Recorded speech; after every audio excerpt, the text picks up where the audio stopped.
This channel does not promote any violent, harmful, or illegal activities. All content provided by this channel is meant for an educational purpose only.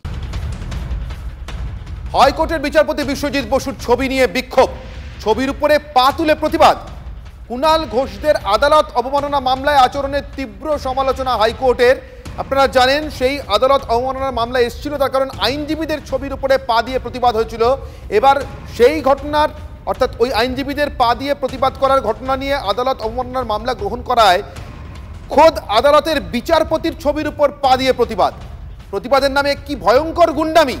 হতাশ হলে এমন আচরণ কি গ্রহণযোগ্য? বিচারপতিকে শাসানো কি ধরনের আচরণ? প্রশ্ন বিচারপতি সব্যসাচী ভট্টাচার্যের।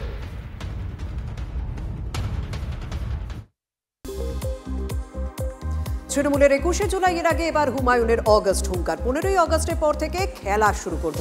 জেলা নেতৃত্বকে সরাসরি হুঁশিয়ারি হুমায়ুনের। দলের সতর্কবার্তার পরেও বেপরোয়া ভরতপুরের বিধায়ক। কান্দি থেকে খেলতে শুরু করব, ফুটবল ভালো খেলি, যাকে পারবো গোল দিয়ে মাঠ থেকে উঠে যাব, সরাসরি চ্যালেঞ্জ ভরতপুরের তৃণমূল বিধায়ক হুমায়ুন কবিরের। মারের বদলা মার, খুনের বদলা খুন। উত্তরপ্রদেশ মধ্যপ্রদেশে বাঙালি মার খেলে মালদায় তার বদলা হবে। বিজেপিকে নিশানা করে হুঙ্কার তৃণমূল জেলা সভাপতি আব্দুর রহিম বক্সির। নাম না করে বিজেপি সাংসদ খগেন মুর্মুকে ডিটেনশন ক্যাম্পে ভরার হুঁশিয়ারি। বিজেপি কর্মী সমর্থকদের হাত কেটে নেওয়ার হুমকি। তৃণমূলের 21শে জুলাইয়ের সভা নিয়ে বিরক্ত হাইকোর্ট। হাইকোর্টের শর্ত সাপেক্ষে হতে চলেছে তৃণমূলের শহীদ দিবস। আর কতদিন সহ্য করতে হবে যানজটের যন্ত্রণা?